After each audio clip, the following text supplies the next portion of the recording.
Mga kababayan, makinig ng mabuti. Ang SSS ay naglabas ng Major 2026 update na direktang makakaapekto sa inyong buwanang pensyon. Oo, tama ang narinig ninyo. Ang inyong pera na pinag-ipunan sa loob ng maraming taon, maaantala o mai-hold kung hindi ninyo alam ang bagong sistema. Sa video na ito, ipapakita ko sa inyo ang lahat ng kailangang malaman. Kung paano makukuha ang My SSS card, paano hindi ma-hold ang inyong pensyon, at kung magkano talaga ang tataas sa inyong buwanang benepisyo ngayong taon. Huwag kang aalis bago matapos ang video dahil kung makaligtaan mo ang impormasyong ito, posibleng mawalan ka ng libo-libong piso bawat buwan. Panigurado ang bawat segundo ng video na ito ay makakatipid sa iyo ng pera at problema. Mga kababayan, kung gusto ninyo na lagi kayong unang makakaalam ng mga importanteng updates tungkol sa inyong SSS at pension, ito na ang channel para sa inyo. Para sa atin lang, I'll be uploading lahat ng ganitong topics dito, kaya huwag kayong mahuli. Madali lang, i-click lang ang subscribe at pindutin ang notification bell para lagi kayong updated sa mga pinakabagong balita na makakaapekto sa inyong pera at benepisyo. Mga kababayan, makinig kayo ng mabuti dahil ang balitang ito ay direktang nakakaapekto sa inyong buwan ng pensyon at sa paraan ng pagtanggap ninyo ng inyong pera mula sa SSS. Marami sa ating mga lolo, lola, retirado at mga miyembro ng Social Security System ang nagtataka ngayon. Bakit may mga pagbabago? Bakit may bagong patakaran tungkol sa bangko? At totoo bang maaaring ma-hold ang inyong pensyon? Huwag kayong mag-alala. Sa video na ito, ipapaliwanag natin ang lahat ng ito sa pinakamadaling paraan para maintindihan ninyo ng buo kung ano talaga ang nangyayari at kung paano kayo maaapektuhan. Una sa lahat, kailangan nating maunawaan kung bakit nagpalit ang SSS ng sistema. Noon kapag nagpa-pension ka, kailangan mong pumunta pa sa opisina ng SSS mag-enroll ng iyong bank account sa pamamagitan ng kanilang sistema na tinatawag na DM or Disbursement Account Enrollment Module. At pagkatapos ay hintayin na ma-approve ang lahat bago ka makatanggap ng iyong pera. Nakakalito, nakakapagod at nakaka-stress lalo na para sa ating mga nakatatanda. Iyon ang isa sa mga pangunahing problema na gusto ng SSS na ayusin. Kaya ngayong 2026 may malaking pagbabago na dumating. Ang pinaka-importanteng pagbabago na kailangan ninyong malaman ay ang tungkol sa My SS Card. Ito ang bagong smart card na inilabas ng SSS. At ito ang magiging pangunahing paraan ng pagtanggap ng inyong pensyon at iba pang benepisyo mula sa SSS. Ang My SSS card ay hindi lang isang simpleng ID card. Ito ay mayroon ding kakayahan ng isang ATM card na nakalink sa isang bank account. Ibig sabihin nito, kapag natanggap na ninyo ang inyong SSS card, ang lahat ng inyong pensyon, loans at iba pang benepisyo mula sa SSS ay diretso na ipapadala sa bank account na nakalink doon sa card na iyon. Hindi na kailangan pang pumunta sa opisina. Hindi na kailangan pang magpila ng mahabang oras. Matatanggap na ninyo ang inyong pera ng mabilis at ligtas. Ngayon, maaaring may nagtatanong, ano ang mangyayari sa aking lumang humid card o pay card? Huwag kayong mag-alala. Ang inyong lumang humid card ay hindi agad mawawala o mabubuwag. Patuloy itong gagamitin para sa inyong mga pangkaraniwan na layunin bilang isang opisyal na SSS Identification Card. Ngunit ang pagkakaiba ay ang lumang UMEDI card ay hindi na ang pangunahing gagamitin para sa pagtanggap ng pensyon at iba pang benepisyo. Ang bagong MYSS card na ang magiging pangunahin para doon. Kaya kung meron kayong lumang UMID na ginagamit na ATM para sa pensyon, iyon ay nananatiling gumagana ngayon. Pero sa hinaharap ang My SS card na ang irekomenda ng SSS. Isang bagay pa ang dapat ninyong malaman. Sa ilalim ng bagong sistema na ito, hinihingi ng SSS ang inyong pahintulot na ibahagi ang inyong personal na impormasyon sa tatlong entidad. Una, sa SSS mismo. Pangalawa, sa partner bank na inyong pipiliin. At pangatlo, sa PHILIS o Philippine Identification System para ma-verify ang inyong pagkakakilanlan. Ito ay para matiyak na ang tamang tao ang nakakatanggap ng tamang benepisyo at para maprotektahan ang seguridad ng inyong pension account. Huwag ito ikabahala. Ito ay bahagi ng mas malawak na programa ng gobyerno para gawing mas ligtas at mas epektibo ang pagbibigay ng benepisyo sa bawat miyembro ng SS. Ngayon, pumunta tayo sa katanungang ito na maaaring pinakaimportanteng bagay sa inyo. Totoo bang maaaring ma-hold ang inyong pensyon dahil sa bagong patakaran na ito? Ang sagot ay oo at hindi. Depende sa sitwasyon. Huwag kayong matakot agad. Ang pensyon ninyo ay hindi basta-basta maha-hold ng SSS ng walang dahilan. Ngunit may mga partikular na sitwasyon kung saan maaaring maantala ang inyong pensyon. Lalo na kung hindi kayo nakapagsumite ng mga kinakailangang dokumento o hindi pa kayo nakapagsagawa ng inyong taunang patunay na buhay pa kayo. Isa sa mga pangunahing dahilan kung bakit maaaring ma-hold maantala ang pensyon ay ang Annual Confirmation of Pensioners o kung tawagin ay ASOP. Ito ay ang taunang proseso kung saan kailangan ng pensyado na patunayan sa SSS na buhay pa siya at patuloy na karapat-dapat na makatanggap ng pensyon. Dati, kailangan pang pumunta sa opisina ng SS para dito. Ngunit ngayon, mas madali na ito magagawa sa pamamagitan ng MySS Portal Online o sa pamamagitan ng mobile app ng SSS. Kung hindi ka nakakapagsagawa ng ACOP sa itinakdang panahon, maaaring pansamantalang ma-hold ang inyong pensyon hanggang sa ma-verify ang inyong katayuan. Kaya naman napakahalagang huwag palampasin ang inyong ACOP.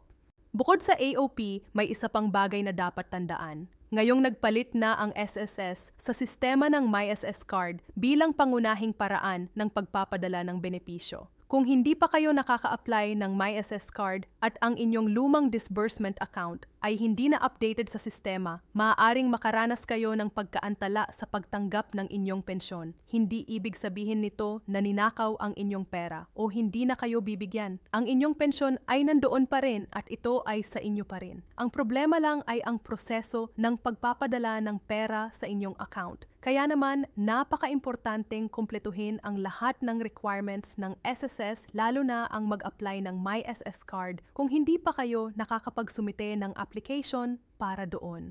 Para mag-apply ng MySS Card, ang proseso ay medyo simple. Una, kailangan ninyong mag-login sa inyong MySSS online account sa website ng SSS. Pangalawa, piliin ang partner bank na gusto ninyong i-link sa inyong MySSS Card. Ang ilang mga partner bank ay may mga alok na account na walang minimum balance requirement, kaya hindi na kailangan pang mag-maintain ng malaking halaga ng pera. Pangatlo, kailangan ninyong i-verify ang inyong pagkakakilanlan sa pamamagitan ng PhilSys. Kaya siguraduhin na ang inyong PhilSys ID o Philippine National ID ay updated na at wasto ang impormasyon doon. Pagkatapos ng verification, ipapadala ng inyong partner bank ang inyong MySS Card. Kapag natanggap na ito, maaari na ninyong gamitin ito para sa mga pagbili, ATM withdrawals at online na transaksyon. At ang pinakaimportanteng bagay, ang lahat ng inyong benepisyo mula sa SSS ay diretso na papasok sa account na nakalink doon. Ngayon, usap-usapan natin ang tungkol sa kung magkano ang magiging pension ninyo ngayong 2026. Ito naman ay magandang balita para sa lahat ng pensyonado. Sa ilalim ng Pension Reform Program na sinimulan noong 2025, mayroon ang unang tranche o unang bahagi ng pagtaas ng pensyon na naipatupad. Ngayong 2026, ang ikalawang tranche ay magsisimula sa Setyembre. Ibig sabihin, kung kayo ay nakakatanggap ng retirement pension or disability pension, ang inyong buwanang pensyon ay tataas ng DEM-TO-PURPA. At kung kayo ay nakakatanggap ng survivor's pension bilang asawa o anak ng isang miyembro ng SSS na pumanaw na, ang inyong pensyon ay tataas ng TANSPORO. Para mas maunawaan ito, halimbawa lang, kung ang inyong pensyon ngayon ay 10,000 bawat buwan pagdating ng Setyembre 2026, ang inyong pensyon ay magiging PH 1,000. Malaking tulong ito, lalo na ngayon na patuloy na tumataas ang presyo ng mga bilihin, gamot at iba pangailangan. Ang gobyerno ay nagpapakita ng tunay na pagmamalasakit sa ating mga nakatatanda at mga pensyado sa pamamagitan ng programang ito at hindi pa ito titigil doon sa Setyembre 2027. Magkakaroon pa ng ikatlong tranche ng pagtaas. Kaya sa loob ng 3 taon, ang kabuuang pagtaas sa retirement at disability pension ay magiging 303% habang ang survivor's pension ay tataas ng 16% ng buo. Isa pang magandang balita ay ang tungkol sa mga senior citizen na iniinda ang pagiging mahirap at walang sapat na kita. Ang programa ng social pension para sa indigent senior citizens ay nagbibigay ng PH Bongo bawat buwan sa mga lolang at lolang walang ibang pensyon o regular na kita. Meron silang sakit, mahina na ang katawan o wala silang pamilyang sumusuporta sa kanila. Ito ay pinamahalaan ng DSWD or Department of Social Welfare and Development at ngayong 2026, tinatayang mahigit 1 milyong senior citizen ang nakikinabang sa programang ito sa buong Pilipinas. Ngayon, pag-usapan natin ang isa pang importanteng pagbabago ang tungkol sa Annual Confirmation of Pensioners na mas madali na ngayon. Dati kailangan pang pumunta ng mga pensyado sa opisina ng SSS para patunayan na buhay pa sila at karapat-dapat na makatanggap ng pensyon. Para sa ating mga nakatatanda na mahirap lumakad o nakatira malayo sa lungsod, ito ay napakahirap na gawain.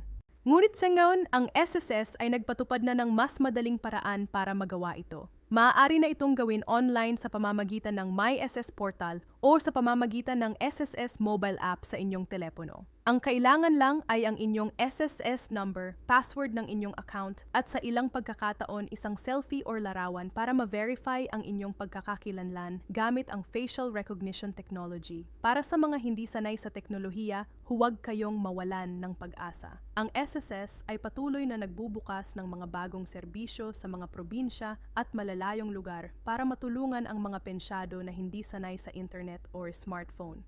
Mayroon ding mga SSS kiosks sa mga barangay at mga mobile unit na pumupunta sa iba't ibang lugar para tulungan ang mga miyembro. At sa mga lugar na talagang malayo at mahirap abutin tulad ng mga isla sa Visayas at ilang lugar sa Mindanao, ang SSS ay nagtatrabaho para maabutan ang bawat isa. Pag-usapan naman natin ang kung paano nalalaman ng mga pensyado kung kailan darating ang kanilang pensyon.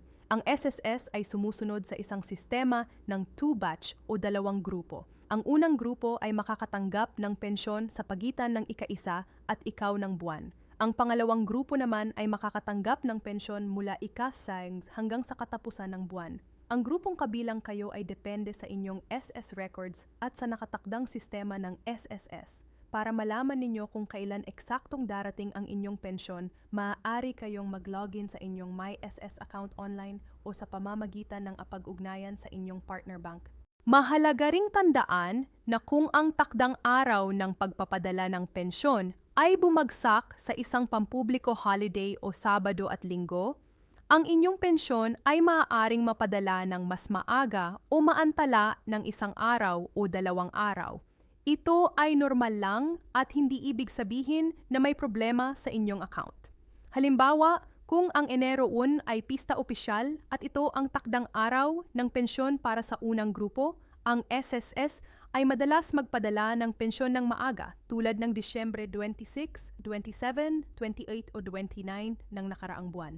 Ang isa pang bagay na kailangan ninyong maalam ay ang tungkol sa mga Overseas Filipino Workers o OFWs na miyembro ng SSS. Para sa inyo na nagtatrabaho sa ibaong dagat at nagbabayad ng SSS contributions, mayroon ding mga pagbabago na nakakaapekto sa inyo.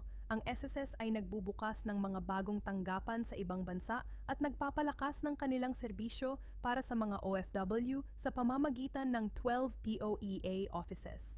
Maaari na ding i-process online ang maraming transaksyon kaya hindi na kailangan pang magbalik-balik sa Pilipinas para lang ayusin ang mga SSS documents. Bukod pa sa may SSS card at sa ACOP, may isa pang bagong programa ang SSS para sa 2026 na talagang makakatulong sa maraming miyembro, ang Microland Program.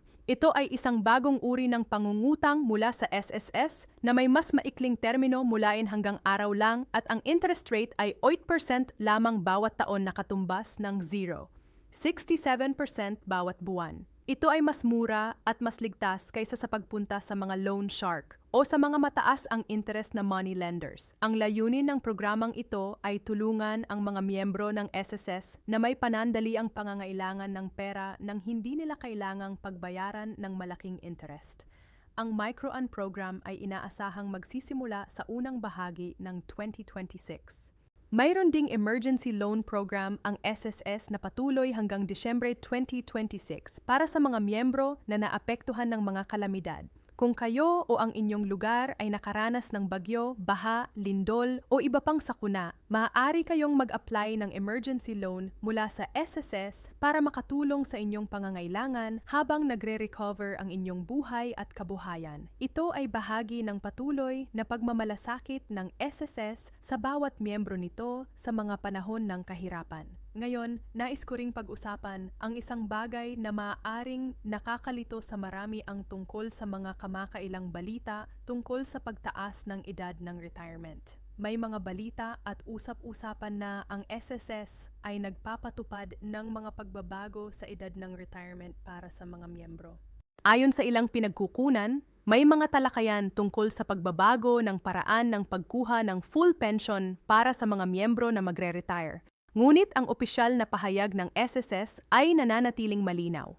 Ang mga miyembro na nag-ambag ng hindi bababa sa 120 monthly contributions ay karapat-dapat makatanggap ng retirement pension. Ang pinakamababang edad para sa early retirement ay 60 taong gulang at ang regular na retirement ay sa edad na 65. Para sa mga miyembro ng GSI or Government Service Insurance System, may kaugnay na mga pagbabago rin. Ang isa sa pinakamagandang balita para sa mga naiwanan ng miyembro ng GSIS ay ang tungkol sa survivor's pension. Dati, may tinatawag na cap o limitasyon sa halaga ng survivor's pension na matatanggap ng mga byuda o byudo.